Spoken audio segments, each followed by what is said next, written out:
When I told my parents that I intended to switch majors in college to philosophy, I bet you can guess what their first question was. What the heck are you going to do with that? And at the time I was a French major, but that never raised an eyebrow. I'm sure I said, I'm learning how to think about things, Mom, including how and why I and others think about things the way that we do. I probably said something along the lines of, philosophers lead with questions, but they conclude with statements, period.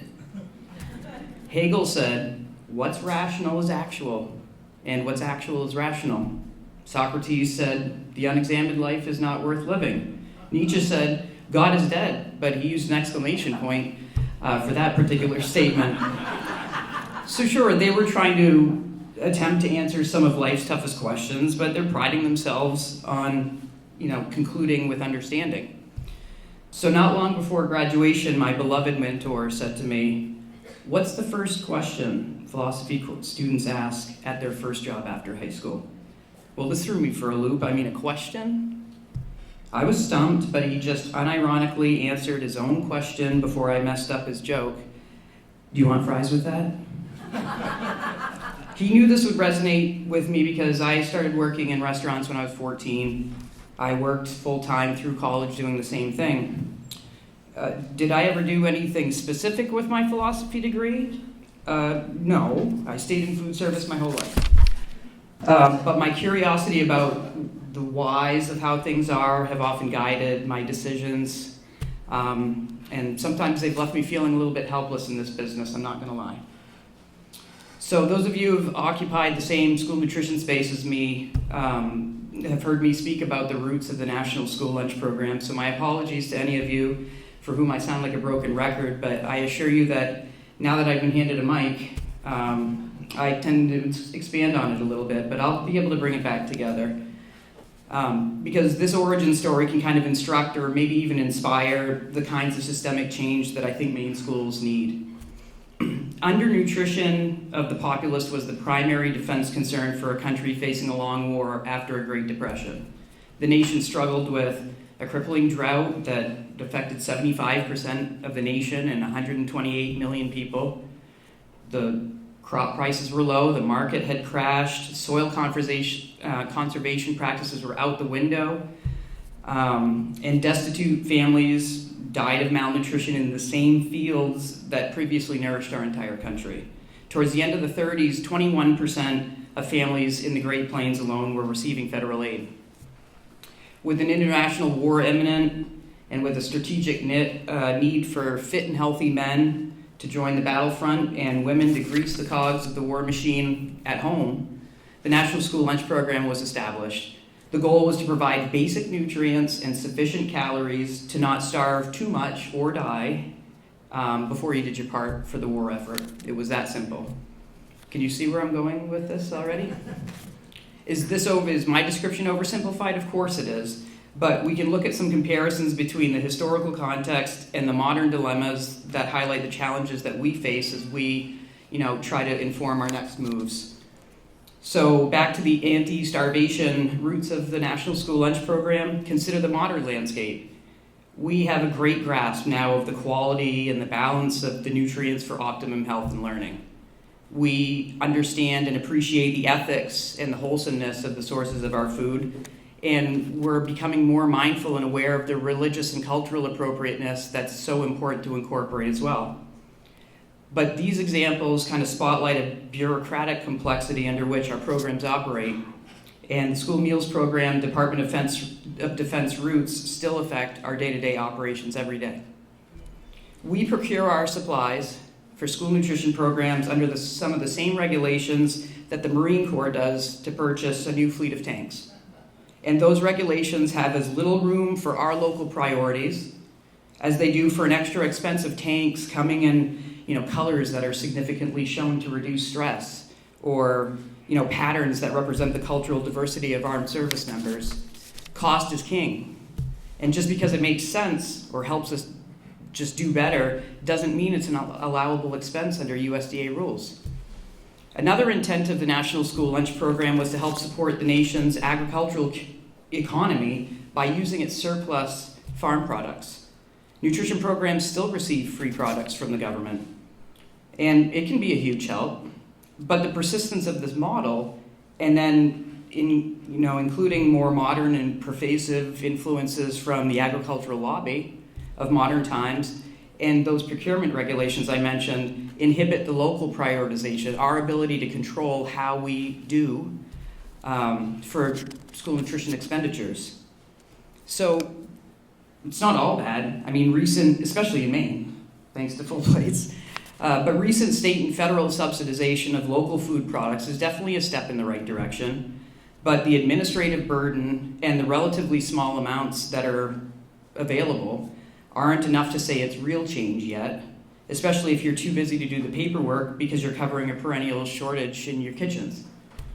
We can't pay more because the farmer down the road doesn't spray chemicals close to our schools, or whose lettuce lasts 4 times longer than the cheaper option, even though that's a better value. We can't prioritize more expensive local BIPOC farmer or female-owned businesses with our federal funds unless they've been specifically designated for that purpose. And our ability to take the next steps towards child nutrition programs that holistically support the nation's students is still kind of choked off.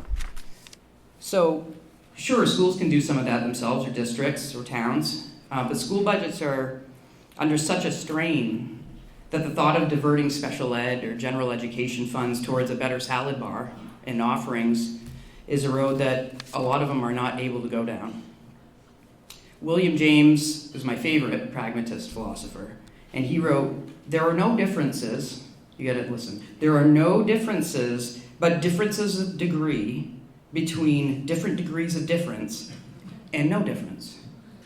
So just indulge me for a second. I love to say, we live in the future, when I'm having one of those borderline boomer moments, as my kids call them. In the time since the National School Lunch Program was started, we know how to grow crops without killing everything on or around them.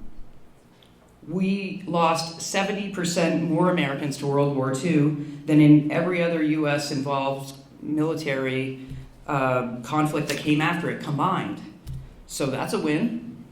We know so much about how to nourish a little body and a little mind and have them ready for learning. We know how to best support his mental health and his intellectual capabilities. We have cures for diseases. We have better cultural and religious exposures and awareness, better interventions for afflicted minds, and we carry around phones that can track our blood pressure as easily as they can find the closest Chipotle.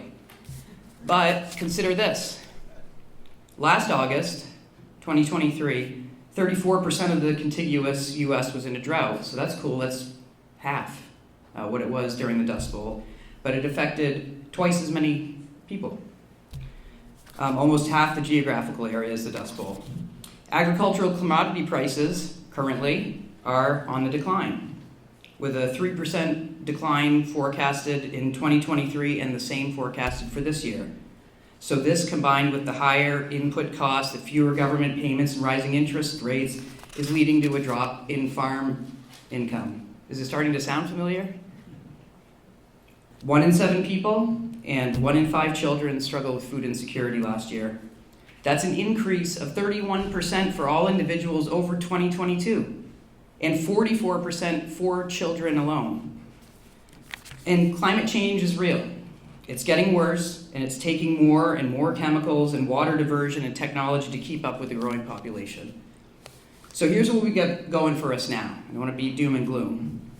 Enough states, in my opinion, have adopted free meals for all that the outliers, including the federal government in whose interest the National School Lunch Program was first enacted, if they aren't organically inclined to support school nutrition in schools, the same way we fund books or technology for students, we'll soon see the data to support it. So I feel positive about that. The state of Maine was a seminal trailblazer in this effort, and I've been, proud to be part of it.